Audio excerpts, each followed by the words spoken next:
The Falls presents The Dracula, Chapter 14. Mina Harker's Journal, 23 September. Jonathan is better after a bad night. I am so glad that he has plenty of work to do, for that keeps his mind off the terrible things. And oh, I am rejoiced that he is not now weighed down with the responsibility of his new position. I knew he would be true to himself, and now how proud I am to see my Jonathan rising to the height of his advancement and keeping pace in all ways with the duties that come upon him. He will be away all day till late, for he said he could not lunch at home. My household work is done, so I shall take his foreign journal and lock myself up in my room and read it. 24 September. I hadn't the heart to write last night. That terrible record of Jonathan's upset me so. Poor dear, how he must have suffered, whether it be true or only imagination. I wonder if there is any truth in it at all. Did he get his brain fever and then write all those terrible things, or had he some cause for it all? I suppose I shall never know, for I dare not open the subject to him. And yet that man we saw yesterday, he seemed quite certain of him, poor fellow.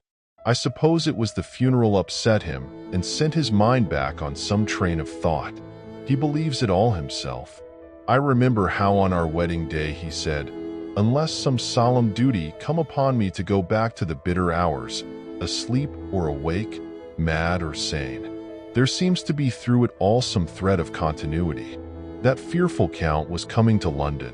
If it should be, and he came to London, with its teeming millions, there may be a solemn duty, and if it come we must not shrink from it. I shall be prepared. I shall get my typewriter this very hour and begin transcribing. Then we shall be ready for other eyes if required. And if it be wanted, then perhaps, if I am ready, poor Jonathan may not be upset, for I can speak for him and never let him be troubled or worried with it at all. If ever Jonathan quite gets over the nervousness, he may want to tell me of it all, and I can ask him questions and find out things, and see how I may comfort him. Letter, Van Helsing to Mrs. Harker.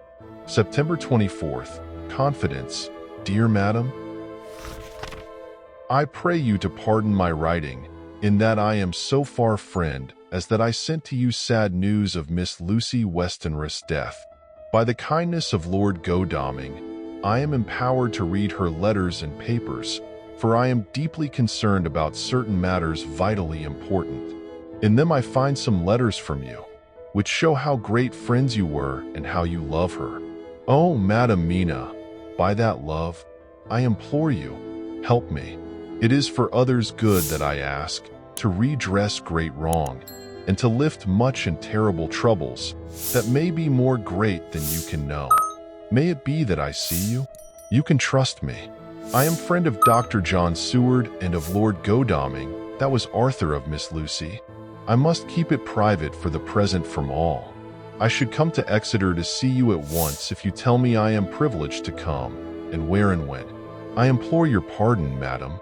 I have read your letters to poor Lucy, and know how good you are and how your husband suffer. So I pray you, if it may be, enlighten him not, lest it may harm. Again your pardon, and forgive me. Van Helsing. Telegram Mrs. Harker to Van Helsing. 25 September.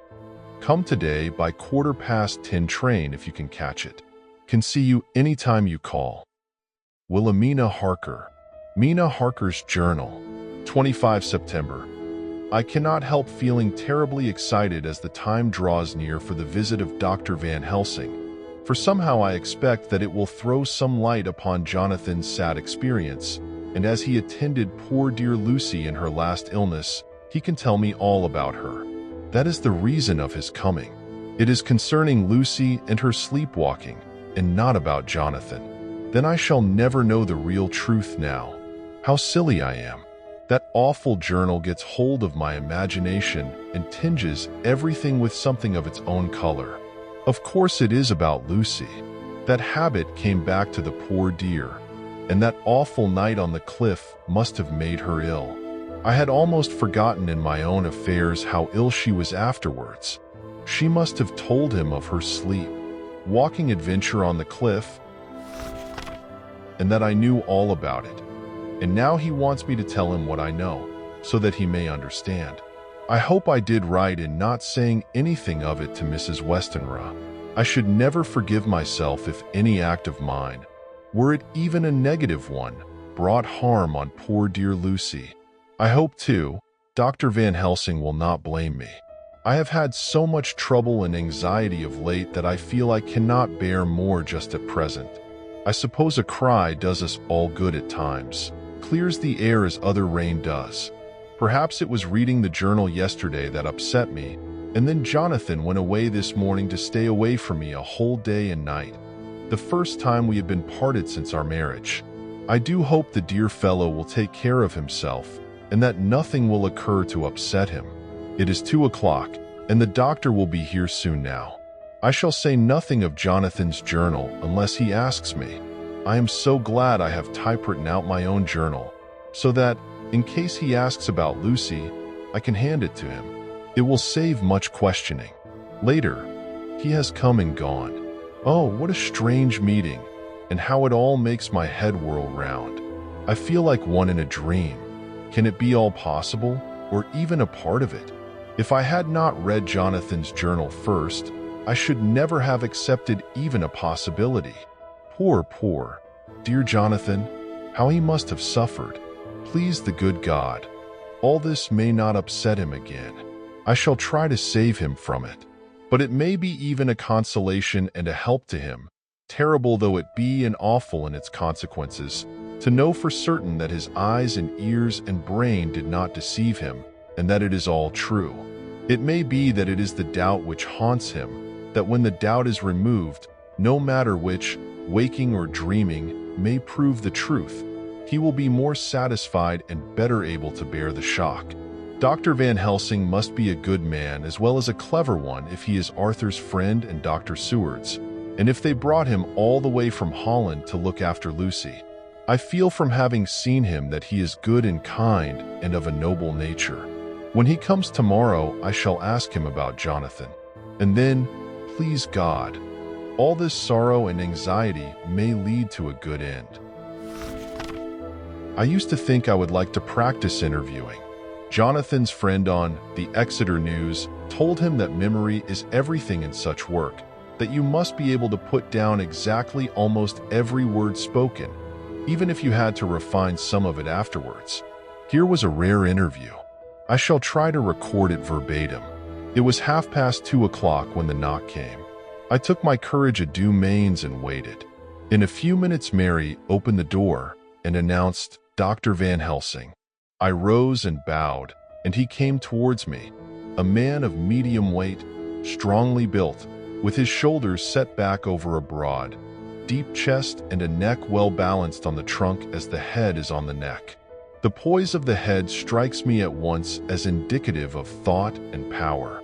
The head is noble, well-sized, broad, and large behind the ears.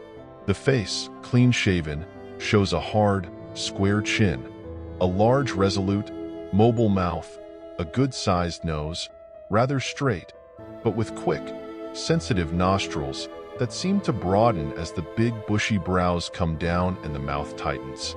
The forehead is broad and fine, rising at first almost straight and then sloping back above two bumps or ridges wide apart. Such a forehead that the reddish hair cannot possibly tumble over it, but falls naturally back and to the sides. Big, dark blue eyes are set widely apart and are quick and tender or stern with the man's moods. He said to me, "Mrs. Harker, is it not?" I bowed assent. That was Miss Mina Murray? Again I assented. It is Mina Murray that I came to see, that was friend of that poor dear child Lucy Westenra. Madam Mina, it is on account of the dead that I come. Sir, I said, you could have no better claim on me than that you were a friend and helper of Lucy Westenra. And I held out my hand. He took it and said tenderly, "Oh, Madam Mina, I know that the friend of that poor little girl must be good, but I had yet to learn." He finished his speech with a courtly bow. I asked him what it was that he wanted to see me about. so he at once began. I have read your letters to Miss Lucy. Forgive me, but I had to begin to inquire somewhere, and there was none to ask. I know that you were with her at Whitby. She sometimes kept a diary. You need not look surprised, Madam Mina. It was begun after you had left, and was an imitation of you. And in that diary she traces by inference certain things to a sleepwalking in which she puts down that you saved her. In great perplexity then I come to you, and ask you out of your so much kindness to tell me all of it that you can remember. I can tell you, I think, Dr. Van Helsing, all about it. Ah, then you have good memory for facts, for details? It is not always so with young ladies. No, doctor, but I wrote it all down at the time. I can show it to you if you like. Oh, Madam Mina, I will be grateful. You will do me much favor. I could not resist the temptation of mystifying him a bit. I suppose it is some taste of the original apple that remains still in our mouths. So I handed him the shorthand diary. He took it with a grateful bow and said, "May I read it?" "If you wish," I answered as demurely as I could. He opened it, and for an instant his face fell. Then he stood up and bowed.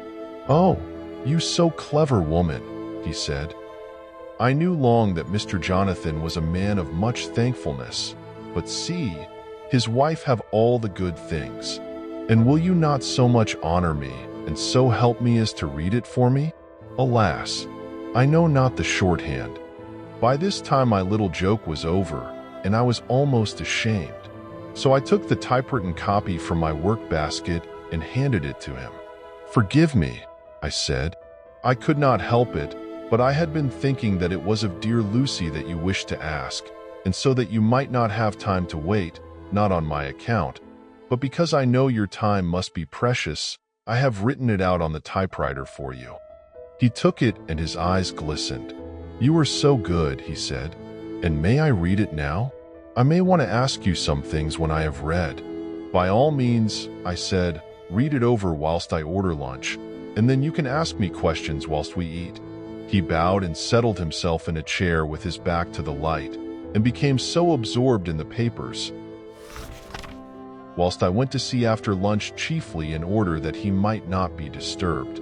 When I came back, I found him walking hurriedly up and down the room, his face all ablaze with excitement.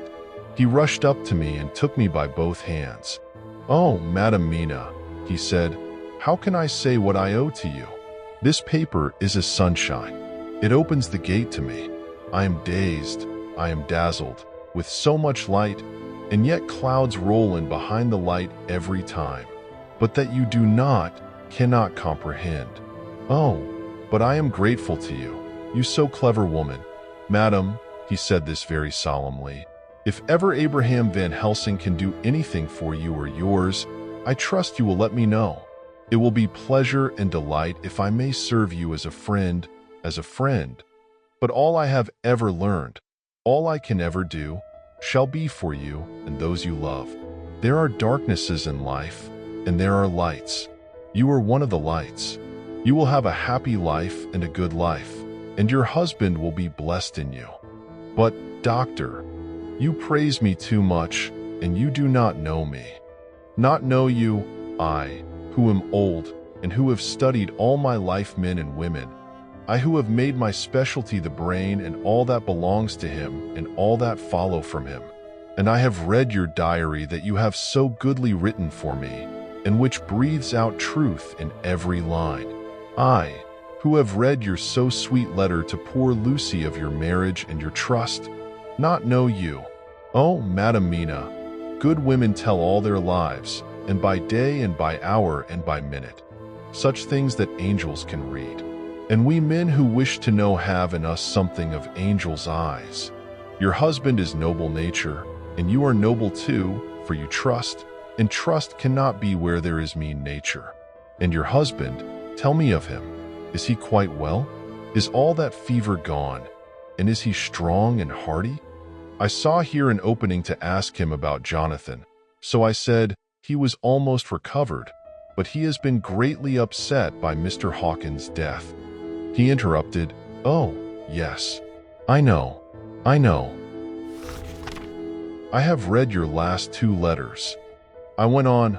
I suppose this upset him. For when we were in town on Thursday last, he had a sort of shock. A shock, and after brain fever so soon. That is not good. What kind of shock was it? He thought he saw someone who recalled something terrible, something which led to his brain fever. And here the whole thing seemed to overwhelm me in a rush. The pity for Jonathan, the horror which he experienced, the whole fearful mystery of his diary, and the fear that has been brooding over me ever since, all came in a tumult. I suppose I was hysterical, for I threw myself on my knees and held up my hands to him, and implored him to make my husband well again. He took my hands and raised me up, and made me sit on the sofa, and sat by me. He held my hand in his, and said to me with, oh, such infinite sweetness, my life is a barren and lonely one, and so full of work that I have not had much time for friendships.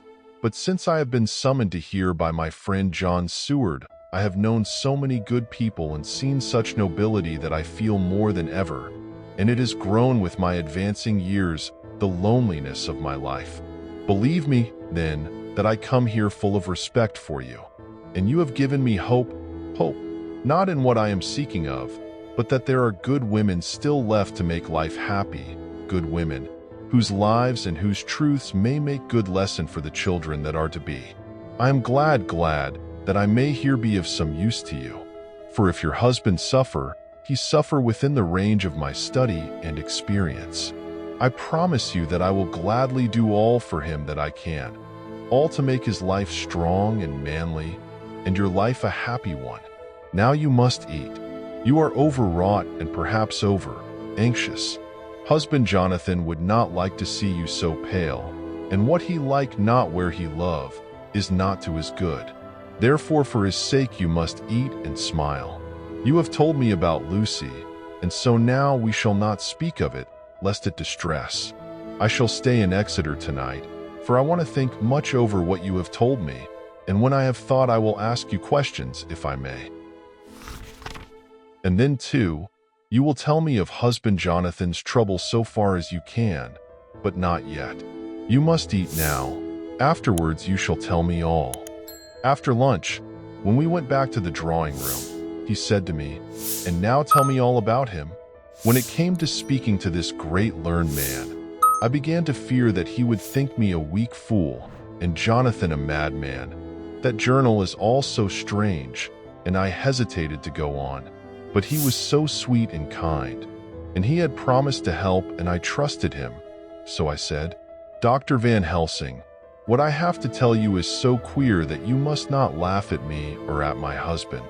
I have been since yesterday in a sort of fever of doubt. You must be kind to me, and not think me foolish that I have even half believed some very strange things. He reassured me by his manner as well as his words when he said, oh, my dear, if you only know how strange is the matter regarding which I am here, it is you who would laugh. I have learned not to think little of anyone's belief, no matter how strange it may be. I have tried to keep an open mind, and it is not the ordinary things of life that could close it, but the strange things, the extraordinary things, the things that make one doubt if they be mad or sane. Thank you 1,000 times. You have taken a weight off my mind. If you will let me, I shall give you a paper to read. It is long, but I have typewritten it out. It will tell you my trouble and Jonathan's. It is the copy of his journal when abroad, and all that happened. I dare not say anything of it. You will read for yourself and judge. And then when I see you, perhaps, you will be very kind and tell me what you think. I promise, he said as I gave him the papers. I shall in the morning, as soon as I can, come to see you and your husband, if I may. Jonathan will be here at 11:30, and you must come to lunch with us and see him then. You could catch the quick 3:34 train, which will leave you at Paddington before 8. He was surprised at my knowledge of the trains offhand, but he does not know that I have made up all the trains to and from Exeter, so that I may help Jonathan in case he is in a hurry. So he took the papers with him and went away, and I sit here thinking I don't know what. Letter, by hand. Van Helsing Tomrs. Harker. 25 September. 6 o'clock, dear Madame Mina.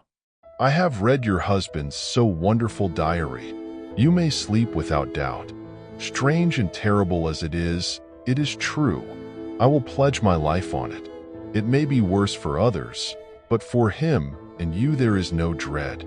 He is a noble fellow, and let me tell you from experience of men, that one who would do as he did in going down that wall into that room, and going a second time, is not one to be injured in permanence by a shock. His brain and his heart are all right, this I swear, before I have even seen him. So be at rest. I shall have much to ask him of other things. I am blessed that today I come to see you, for I have learned all at once so much that again I am dazzled more than ever, and I must think. Yours the most faithful, Abraham Van Helsing. Letter, Mrs. Harker to Van Helsing. September 25th, 6:30 p.m. My dear Dr. Van Helsing, 1,000 thanks for your kind letter, which has taken a great weight off my mind. And yet, if it be true, what terrible things there are in the world, and what an awful thing if that man, that monster, be really in London. I fear to think. I have this moment, whilst writing, had a wire from Jonathan, saying that he leaves by the 6:25 tonight from Launceston and will be here at 10:18, so that I shall have no fear tonight. Will you, therefore, instead of lunching with us, please come to breakfast at 8 o'clock? If this be not too early for you, you can get away, if you are in a hurry, by the 10:30 train, which will bring you to Paddington by 2:35. Do not answer this, as I shall take it that, if I do not hear, you will come to breakfast. Believe me, your faithful and grateful friend, Mina Harker. Jonathan Harker's Journal, 26 September. I thought never to write in this diary again, but the time has come. When I got home last night, Mina had supper ready, and when we had supped, she told me of Van Helsing's visit, and of her having given him the 2 diaries copied out, and of how anxious she has been about me. She showed me in the doctor's letter that all I wrote down was true. It seems to have made a new man of me. It was the doubt as to the reality of the whole thing that knocked me over. I felt impotent and in the dark and distrustful. But now that I know, I am not afraid, even of the Count. He has succeeded after all, then, in his design in getting to London, and it was he I saw. He has got younger, and how? Van Helsing is the man to unmask him and hunt him out, if he is anything like what Mina says. We sat late and talked it over.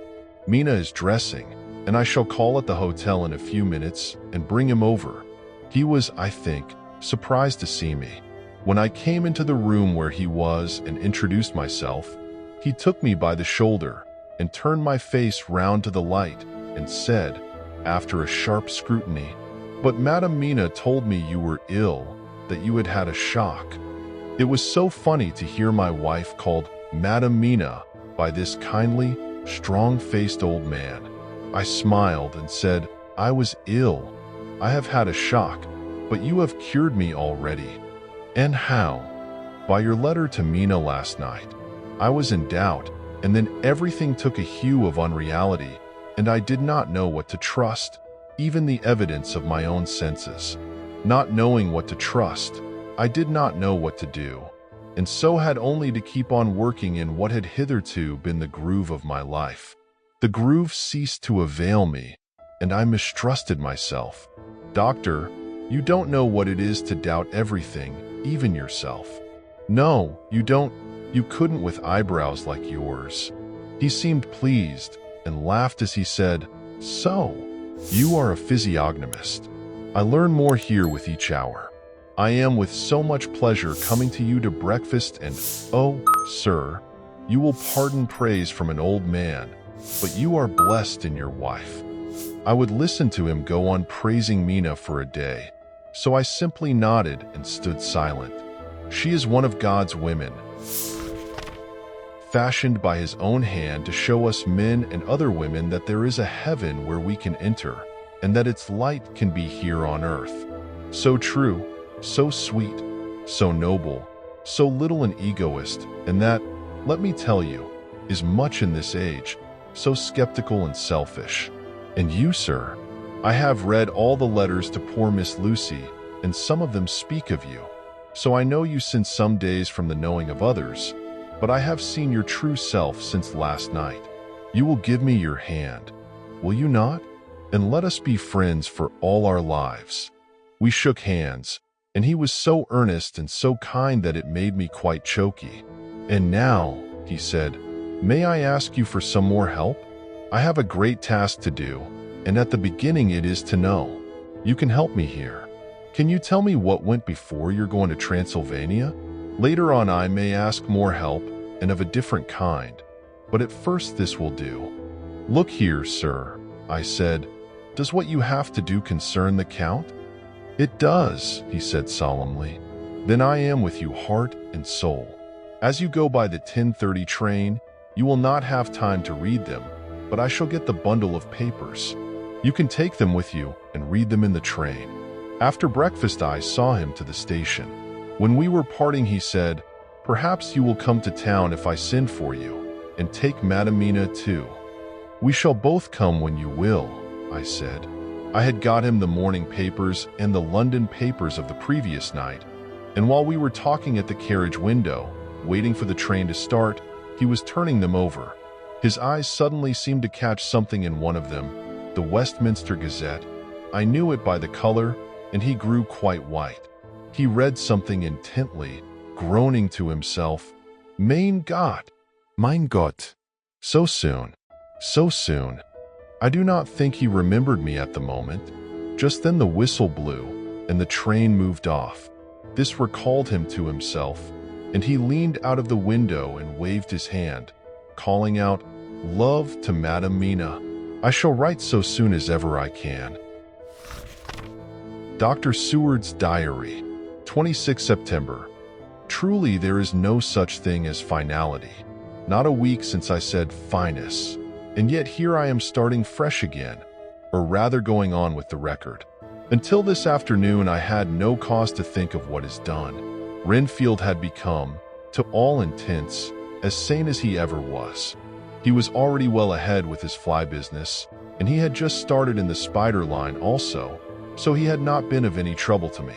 I had a letter from Arthur, written on Sunday, and from it I gather that he is bearing up wonderfully well. Quincy Morris is with him, and that is much of a help, for he himself is a bubbling well of good spirits. Quincy wrote me a line too, and from him I hear that Arthur is beginning to recover something of his old buoyancy, so as to them all my mind is at rest. As for myself, I was settling down to my work with the enthusiasm which I used to have for it, so that I might fairly have said that the wound which poor Lucy left on me was becoming cicatrized. Everything is, however, now reopened, and what is to be the end God only knows. I have an idea that Van Helsing thinks he knows, too, but he will only let out enough at a time to whet curiosity. He went to Exeter yesterday and stayed there all night.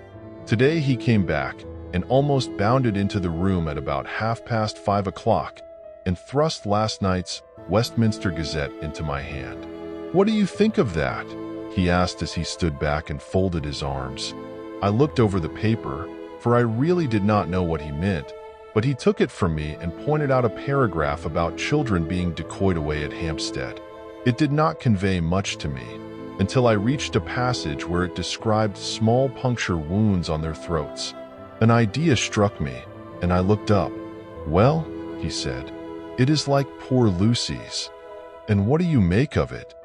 Simply that there is some cause in common. Whatever it was that injured her has injured them. I did not quite understand his answer. That is true indirectly, but not directly. How do you mean, Professor? I asked. I was a little inclined to take his seriousness lightly, for, after all, for days of rest and freedom from burning, harrowing. Anxiety does help to restore one's spirits, but when I saw his face, it sobered me. Never, even in the midst of our despair about poor Lucy, had he looked more stern. "Tell me," I said. "I can hazard no opinion. I do not know what to think, and I have no data on which to found a conjecture. Do you mean to tell me, friend John, that you have no suspicion as to what poor Lucy died of, not after all the hints given, not only by events, but by me? Of nervous prostration following a great loss or waste of blood? And how was the blood lost or wasted?" I shook my head.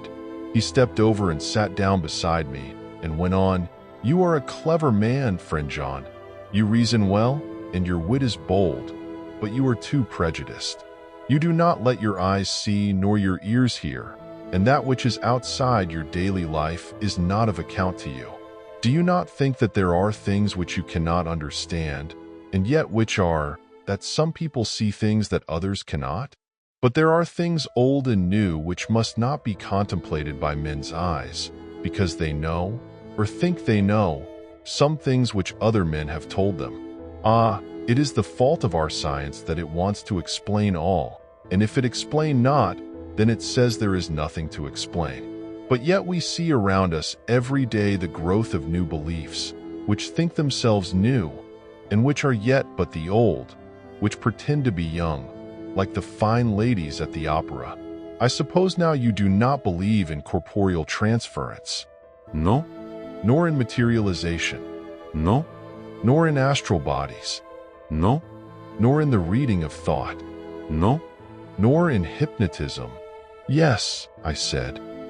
Charcot has proved that pretty well. He smiled as he went on. Then you are satisfied as to it. Yes? And of course then you understand how it act, and can follow the mind of the great Charcot. Alas that he is no more, into the very soul of the patient that he influence. No, Then, friend John, am I to take it that you simply accept fact, and are satisfied to let from premise to conclusion be a blank? no, Then tell me, for I am a student of the brain, how you accept hypnotism and reject the thought reading. Let me tell you, my friend, that there are things done today in electrical science which would have been deemed unholy by the very man who discovered electricity, who would themselves not so long before been burned as wizards. There are always mysteries in life.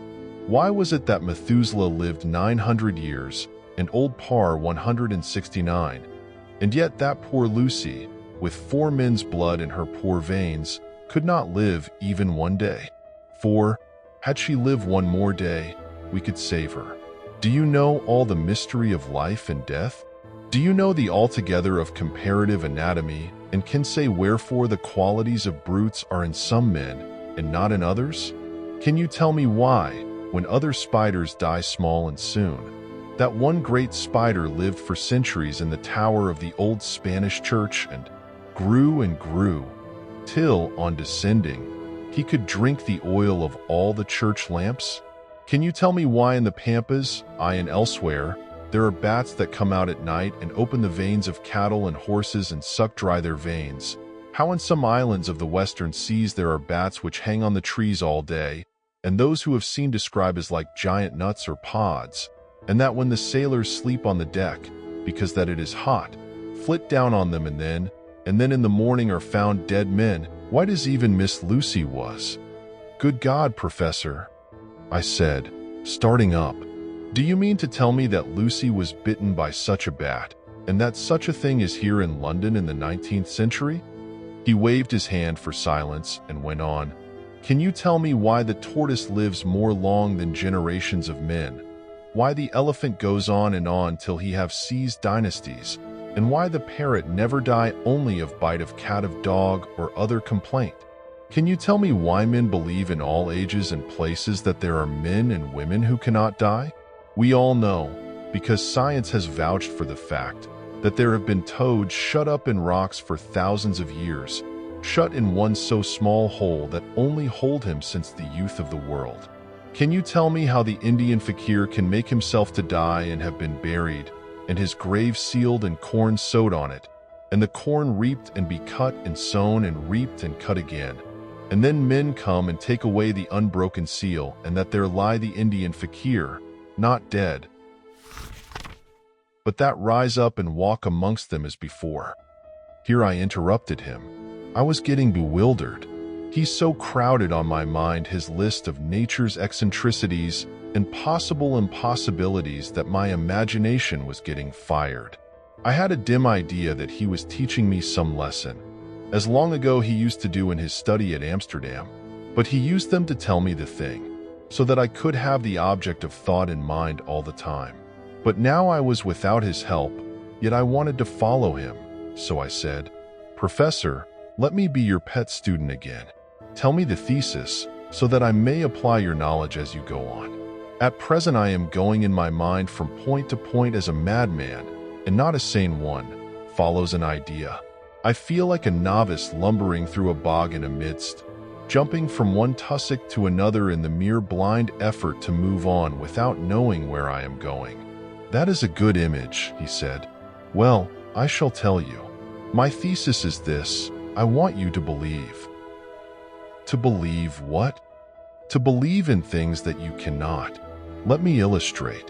I heard once of an American who so defined faith, that faculty which enables us to believe things which we know to be untrue. For one, I follow that man. He meant that we shall have an open mind, and not let a little bit of truth check the rush of the big truth, like a small rock does a railway truck. We get the small truth first. Good. We keep him and we value him. But all the same, we must not let him think himself all the truth in the universe. Then you want me not to let some previous conviction inure the receptivity of my mind with regard to some strange matter. Do I read your lesson aright? Ah, you are my favorite pupil still. It is worth to teach you. Now that you are willing to understand, you have taken the first step to understand. You think then that those so small holes in the children's throats were made by the same that made the holes in Miss Lucy? I suppose so. He stood up and said solemnly, "Then you are wrong. Oh, would it were so. But alas, No. it is worse, far, far worse. In God's name, Professor Van Helsing, what do you mean?" I cried. He threw himself with a despairing gesture into a chair and placed his elbows on the table, covering his face with his hands as he spoke. "They were made by Miss Lucy." Please, like, comment, share, subscribe to our channel for more. Thank you.